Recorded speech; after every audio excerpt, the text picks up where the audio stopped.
Bereshit atau Kejadian pasal 28. Kemudian Yitzhak memanggil Yakov dan memberkatinya dan memerintahkannya, serta berkata kepadanya, "Janganlah engkau mengambil istri dari anak-anak perempuan Kanaan. Bersiaplah dan pergilah ke Padan Aram, ke rumah Betuel, ayah dari ibumu, dan ambillah bagimu dari sana seorang istri dari anak-anak perempuan Laban, saudara ibumu. Dan biarlah El Shaddai memberkatimu dan membuat kamu beranak cucu dan menjadikanmu banyak, dan biarlah kamu menjadi suatu himpunan bangsa. Biarlah dia memberikan berkat Abraham kepadamu dan kepada keturunanmu, untuk membuat engkau memiliki negeri pengembaraanmu ini, yang telah Elohim berikan kepada Abraham."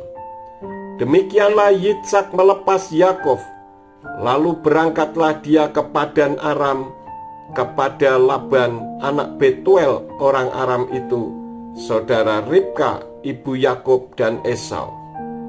Dan Esau melihat bahwa Yitzhak telah memberkati Yakov dan telah menyuruhnya pergi ke Padan Aram untuk mengambil seorang istri baginya dari sana. Dalam pemberian berkatnya baginya, dia berpesan kepadanya dengan mengatakan, "Janganlah engkau mengambil istri dari anak perempuan Kanaan." Maka Yakov mendengarkan ayahnya dan ibunya, dan dia pergi ke Padan Aram. Dan Esau mengetahui bahwa anak perempuan Kanaan adalah jahat di mata Yitzhak ayahnya.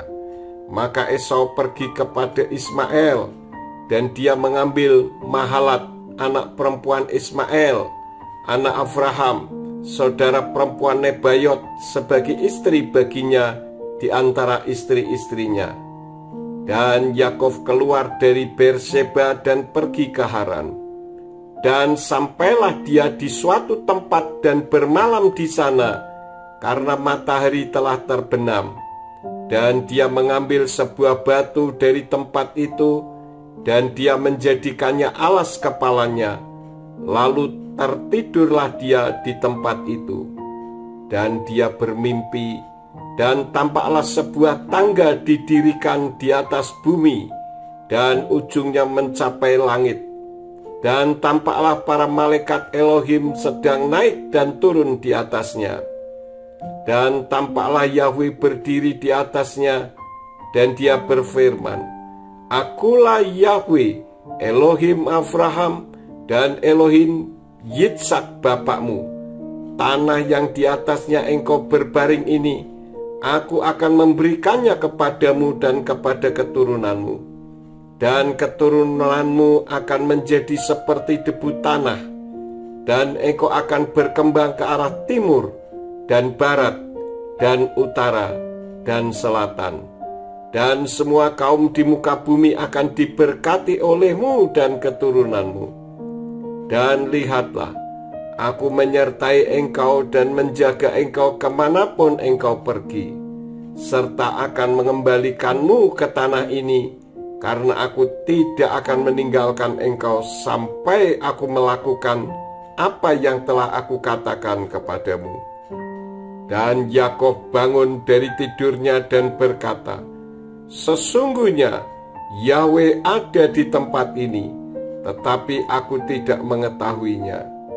Dan dia merasa takut dan berkata, "Betapa dahsyatnya tempat ini! Ini tidak lain melainkan Bait Elohim, dan inilah gerbang sorga." Dan Yakov bangun pagi-pagi dan mengambil batu yang telah dia jadikan alas kepalanya, dan dia dirikan sebagai sebuah tugu, dan dia tuangkan minyak ke atasnya. Dan dia menyebut nama tempat itu Bet-El, sedangkan pada mulanya nama kota itu adalah Luz. Dan Yakub mengucapkan sumpah dengan mengatakan, "Jika Elohim menyertai aku dan melindungi aku dalam perjalanan yang kujalani ini, dan dia memberikan kepadaku roti untuk dimakan, serta pakaian untuk dipakai, dan aku telah pulang kembali dengan selamat ke rumah ayahku, maka Yahweh akan menjadi Elohimku.